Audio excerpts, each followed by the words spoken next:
प्रियता, निष्ठा। चिंता तुम्हें जला रही हर समय, धन की चिंता, भोगों की चिंता, प्राप्त वस्तुओं की रक्षा की चिंता, अप्राप्त की प्राप्ति की चिंता। कब तक जलते रहोगे? क्या ये मानव देह इसी तरह जल जल करके नष्ट कर दोगे? नहीं, एक आनंद समुद्र आपका आवाहन कर रहा है अवगाहन के लिए। वो है श्री भगवान। तुम्हें मानव देह दिया है, यदि विश्वास करो बात पर, नाम जपना शुरू कर दो, भगवान के आश्रित हो जाओ, तो तुम्हारा भाग्य पलट जाएगा। तज चिंता, क्यों चिंता करते हो? अनन्यस चिंतयन्तो माम ये जना परिपासते तेषाम नित्याभियुक्ता नाम योगक्षेमम वहाम्यहम्।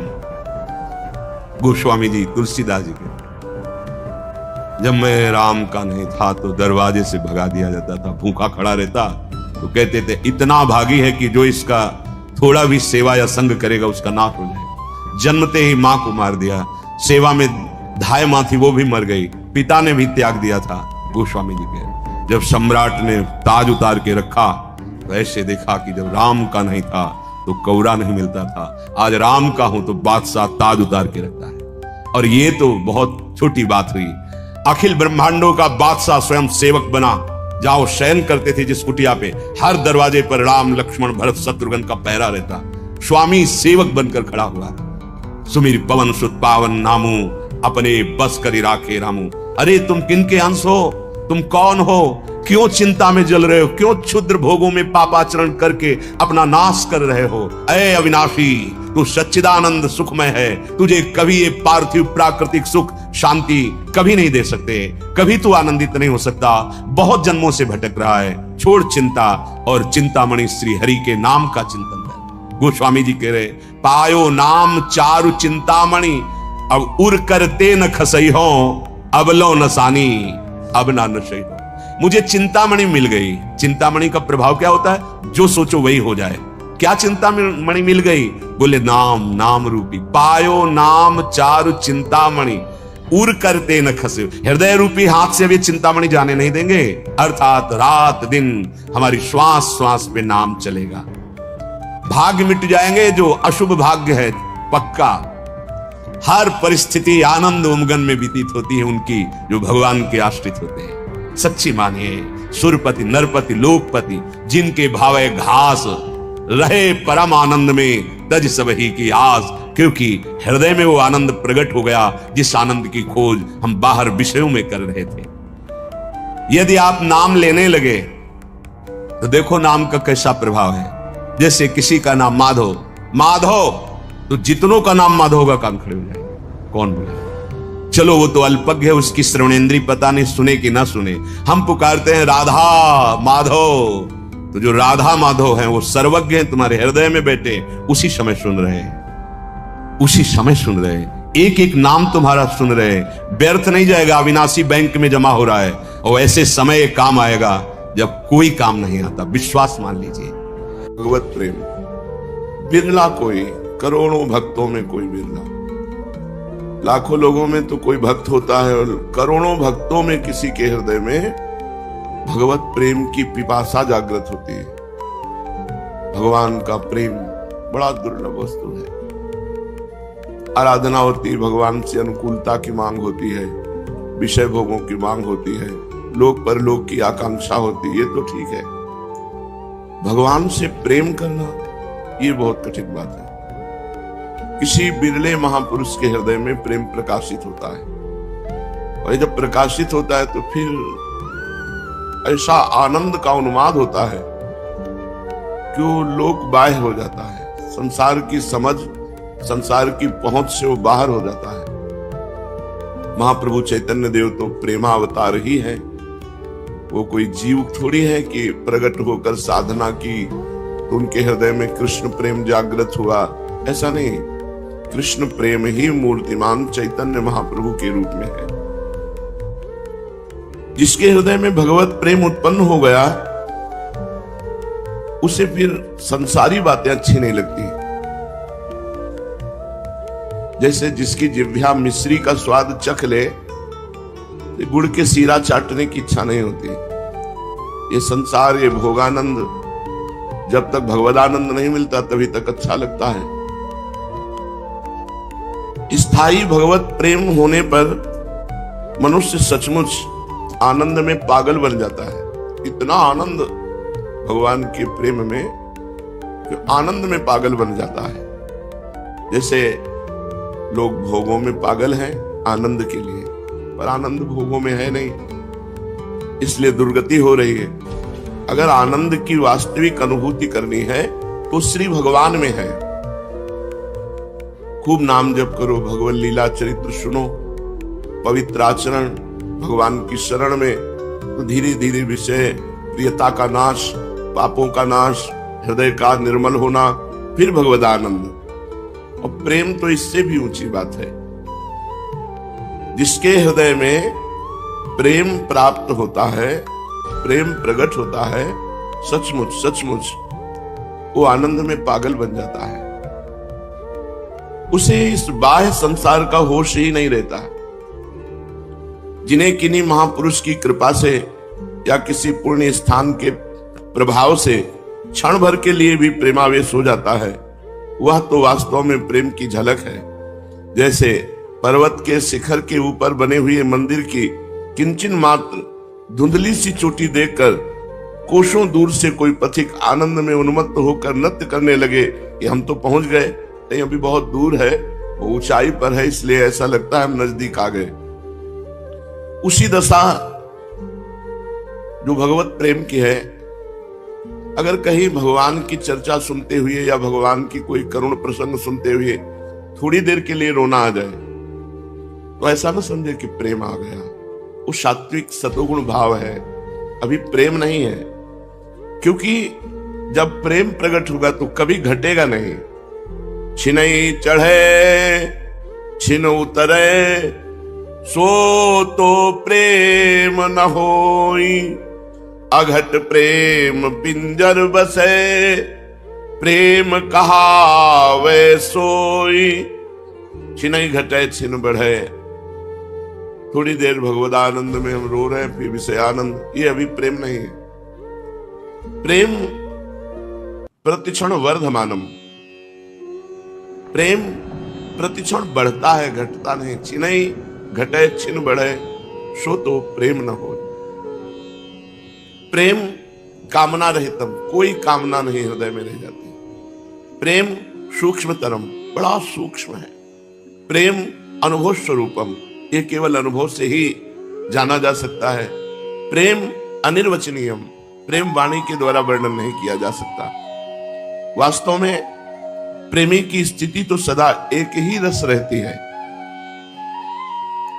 प्रेमी के हृदय में प्रतिक्षण अपने प्रीतम से मिलने की छटपटाहट रहती है। वह सदा अतृप्त बना रहता है। प्यारे के सिवा कुछ नहीं अच्छा लगता, न बोलना, न खाना, न पीना, न सोना, न जीना। बस वो अपने इष्ट में, अपने प्यारे में दीवाना हो जाता है, तन्मय हो जाता है। उसका प्रीतम उसे चाहे या ना चाहे, इसकी परवाह नहीं होती प्रेमी को। जिससे प्यार कर रहे हैं वो हमें चाहता है या नहीं, नहीं, हम उसे कितना चाहते हैं, इसकी परवाह प्रेमियों की नहीं होती। हमारा प्रीतम हमें चाहता है कि नहीं, इस बात का वो स्वप्न में भी ध्यान नहीं करता जो हमें सुख देगा कि दुख देगा। वो तो अपने प्यारे की ही सर्वस्व स्मृति, परम धन स्मृति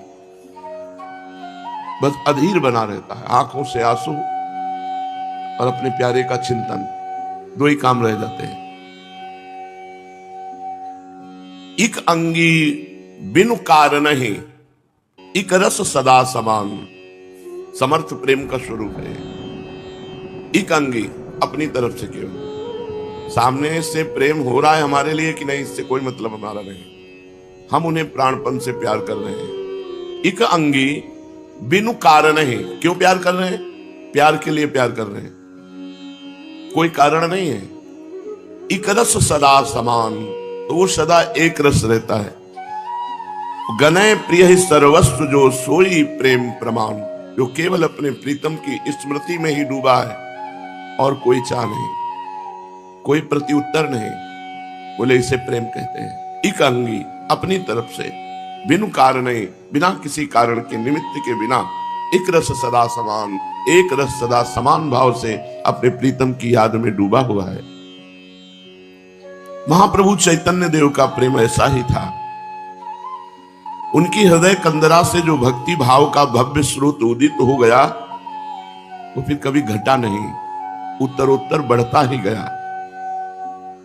उनकी हृदय कंदरा से उत्पन्न हुई भक्ति भागीरथी की धारा ऐसा नहीं कि सावन भादों की क्षुद्र नदी की भांति थोड़े समय के लिए खूब इठला के बाढ़ के चली, इसके बाद फिर घट गई। जेठ मास की तेज धूप पड़ी तो सब गायब हो गई बाढ़, ऐसा नहीं। उनके हृदय में जो प्रेम सरिता प्रकट हुई तो उफनाती हुई श्री कृष्ण रूपी समुद्र में स्थायी रूप से मिली, कभी कमी नहीं हुई। उत्तरोत्तर बढ़ने वाली अलौकिक और अनुपम धारा, उसकी उपमा इन सांसारिक धाराओं से तो दी ही नहीं जा सकती। कहां भगवत प्रेम, कहां ये जड़ नदी। प्रेम अनुभव गम्य है। महाप्रभु जब से गया धाम में ईश्वरपुरी जी ने ये मंत्र दिया, तब से उन्माद अवस्था आने लगी प्रेम की। उनकी विचित्र दशा हो गई। वे भोजन कर रहे हैं, करते करते सहसा बीच में ही उठकर रुदन करने लगते, हा कृष्ण तुम कहां चले गए, हा प्राणनाथ तुम कहां हो। भोजन करते करते रास्ता चलते चलते पागलों की भांति नृत्य करने लगते हैं। शयन कर रहे हैं, सहसा उठे बैठ जाते हैं और जोर जोर से हा कृष्ण ऐसे कहकर जोरों से चिल्लाने लगते हैं। कभी कभी लोगों से बात करते हैं और बीच में ही जोरों से ठहाका मारकर हंसने लगते हैं। रात रात भर रोते निकल जाती, सोने का नाम ही नहीं।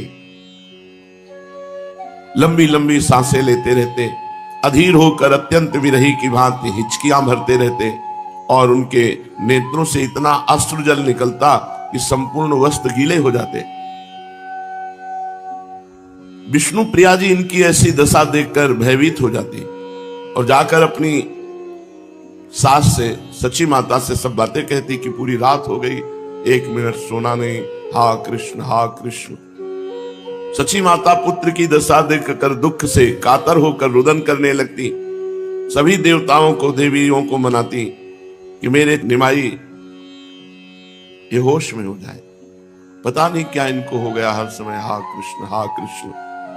वे करुणा भाव से अधीर होकर भगवान के चरणों में प्रार्थना करती कि प्रभु आप जानते हो इस दीनहीन कंगालिनी विधवा के एकमात्र पुत्र के ऊपर एक कौन सा भाव आ गया है। यही हमारा सहारा है। अगर ये भी ऐसे रहेंगे तो क्या हमारा जीवन। कृपा करो प्रभु, दया करो। मैं कभी धन नहीं चाहती, भोग नहीं चाहती, सुंदर वस्त्राभूषण, सुस्वादु भोजन की इच्छा नहीं। बस मेरे प्यारे निमाई का जीवन अच्छा रहे, मेरी आंखों का तारा ये निमाई स्वच्छ और निरोग बना रहे, यही मेरी प्रार्थना है। माता बार बार निमाई के मुख की ओर देखती और उनकी ऐसी दयनीय दशा देखकर अत्यंत ही दुखी होती। अब महाप्रभु जो भी काम करना चाहते उसे पूरा नहीं कर पाते। काम करते करते उन्हें अपने प्राण प्यारे श्री कृष्ण की याद आ जाती और उन्हीं के वियोग में चिल्लाने लगते, हा कृष्ण, हा प्राणनाथ, और बेहोश हो जाते।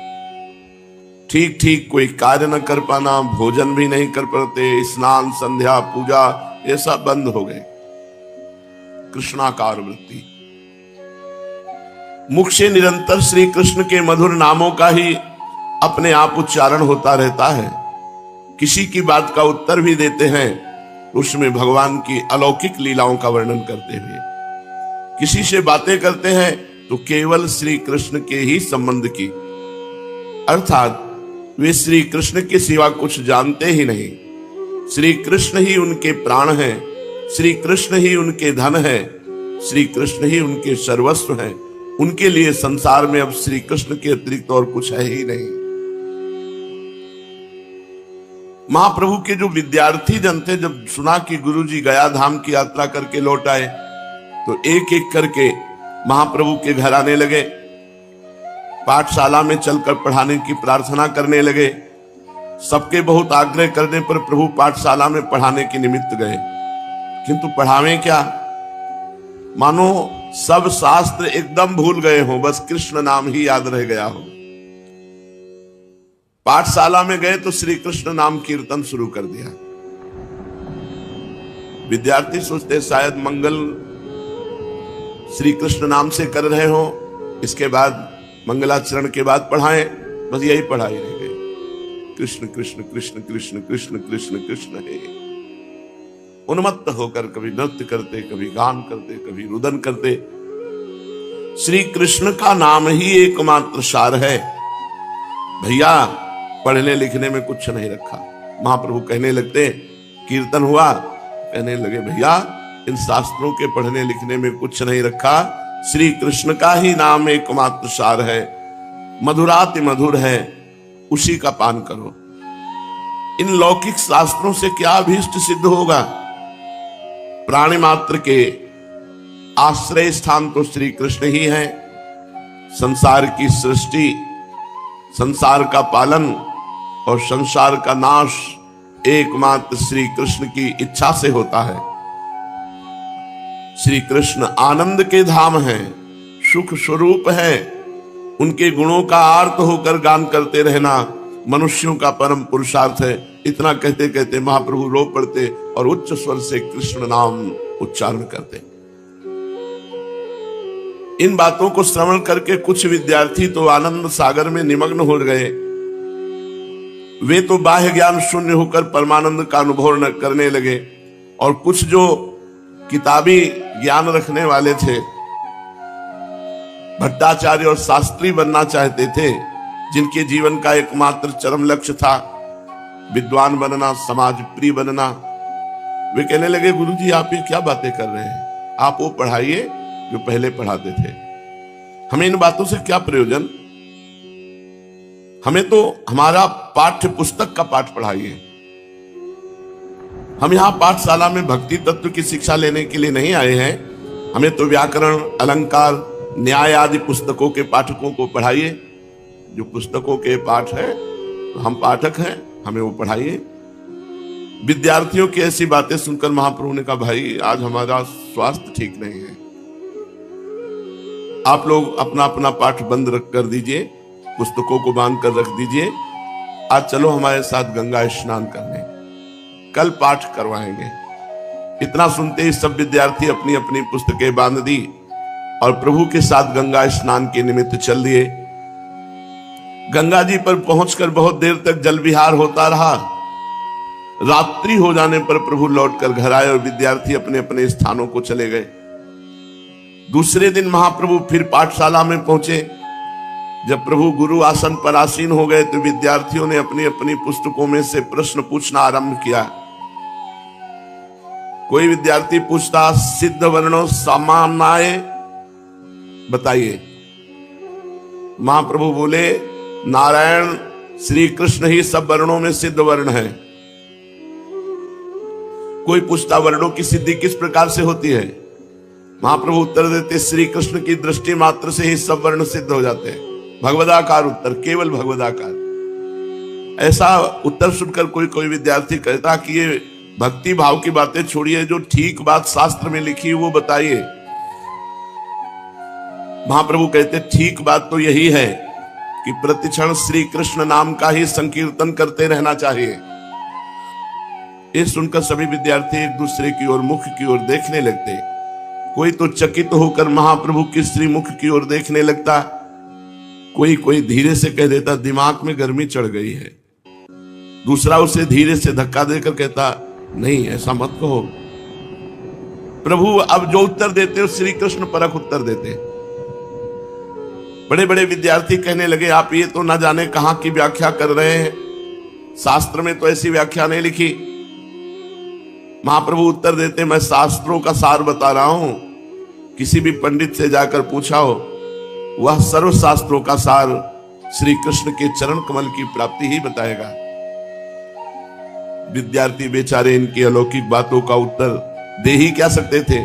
सब अपनी अपनी पुस्तकें बांधकर अपने अपने स्थान के लिए चले गए। कुछ समझदार और बड़े छात्र पंडित गंगादास जी की सेवा में पहुंचे। वे प्रणाम करके उनके समीप बैठ गए। कुशल प्रश्न के अनंतर आचार्य गंगादास ने उनके आने का कारण पूछा।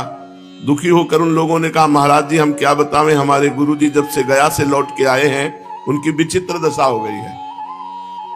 वे कभी हंसते हैं कभी रोते हैं। पाठशाला में आते हैं तो पाठ पढ़ाने के लिए, किंतु पाठ न पढ़ाकर भक्ति तत्व का उपदेश देने लगते हैं। हम लोग व्याकरण, न्याय, अलंकार तथा साहित्य आदि किसी भी शास्त्र का प्रश्न करते हैं तो वे उसका कृष्ण परक उत्तर देते हैं। उनसे जो भी प्रश्न किया जाए उसी का उत्तर ऐसा देते हैं जो पाठ्य पुस्तक के एकदम विरुद्ध है।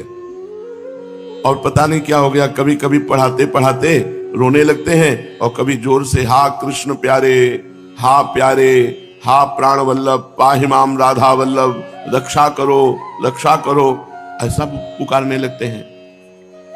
अब आप ही बताइए इस प्रकार हमारी पढ़ाई कैसे होगी। हम लोग घर बार छोड़कर केवल विद्या अध्ययन के निमित्त यहाँ पड़े हैं। यहाँ पर हमारी पढ़ाई लिखाई कुछ होती नहीं, उल्टे पढ़े लिखे को भूल जाते हैं। तो वो आपके हैं शिष्य, आप बुलाकर निमाई को समझा दीजिए, निमाई पंडित को, कि वो हमारा पाठ्यक्रम हमको पढ़ावें। पंडित गंगादास जी वैसे तो बड़े भारी नामी विद्वान थे, किंतु उनकी विद्या पुस्तकी ही विद्या थी। भक्ति भाव से एकदम कोरे थे। ईश्वर के प्रति उनका उदासीन भाव था। यदि ईश्वर होगा भी तो हुआ करे, हमें उससे क्या काम। समय पर भोजन कर लिया, विद्यार्थियों को पाठ पढ़ा दिया, बस यही हमारे जीवन का व्यापार है। कुछ कुछ इसी प्रकार के उनके विचार थे।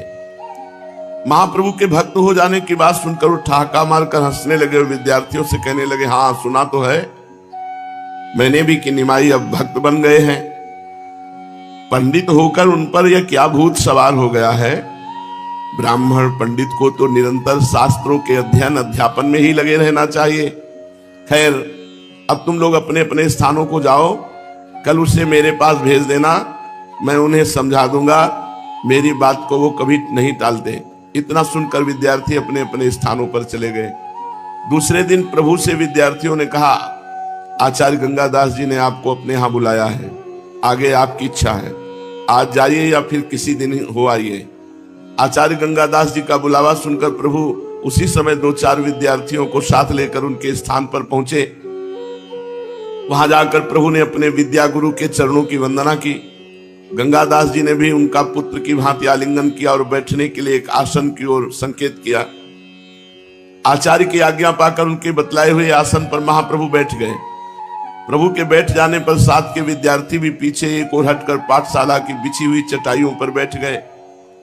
प्रभु के सुखपूर्वक बैठ जाने पर वात्सल्य प्रेम प्रकट करते हुए आचार्य गंगादास जी ने कहा, भाई निमाई, तुम मेरे प्रिय विद्यार्थी हो, मैं तुम्हें पुत्र की भांति प्यार करता हूं। शास्त्रों में कहा है अपने प्यारे की उसके मुख पर बड़ाई न करनी चाहिए, क्योंकि ऐसा करने से उसकी आयु क्षीण होती है। किंतु यथार्थ बात तो कही ही जाती है। तुमने मेरी पाठशाला के नाम को सार्थक बना दिया। तुम जैसे योग्य विद्यार्थी को विद्या पढ़ाकर मेरा इतने दिनों का परिश्रम से पढ़ाना सफल हो गया। तुमने अपने प्रकांड पांडित्य द्वारा मेरे मुख को उज्जवल कर दिया। मैं तुमसे बहुत ही प्रसन्न हूं। आचार्य के मुख से अपनी इतनी प्रशंसा सुनकर प्रभु लज्जित भाव से नीचे की ओर देखते हुए चुपचाप बैठे रहे, कोई उत्तर नहीं दिया। आचार्य गंगादास जी फिर कहने लगे, योग्य बनने के अनंतर तुम अध्यापक हुए। तुमने पढ़ाने का कार्य भी यथेष्ट किया, जिससे तुम्हारी ख्याति प्राप्त हुई। तुम्हारे सभी विद्यार्थी सदा तुम्हारे शील स्वभाव की तथा पढ़ाने की सरल सुंदर प्रणाली की प्रशंसा करते रहे। वे लोग तुम्हारे सिवा दूसरे किसी के पास पढ़ना पसंद ही नहीं करते, किंतु कल उन्होंने आकर मुझसे तुम्हारी शिकायत की है। तुम उन्हें अब मनोयोग के साथ ठीक ठीक नहीं पढ़ाते हो, और लोगों ने भी मुझसे आकर कहा कि तुम भक्तों की भांति रोते गाते हो, हंसते कूदते हो। अरे कितने भारी विद्वान अध्यापक होकर तुम्हें ऐसी बातें शोभा नहीं देती। तुम विद्वान हो, समझदार हो, मेधावी हो, शास्त्रज्ञ होकर, हाँ कृष्ण देखो शास्त्रज्ञ है, इसे मूर्खता समझ रहे हैं। यही तो भगवान की बड़ी विचित्र माया है। ये ढोंग क्यों करते हैं? उन्हें भक्ति ढोंग लग रही है, मूर्खता लग रही है, इसीलिए बड़े बड़े विद्वान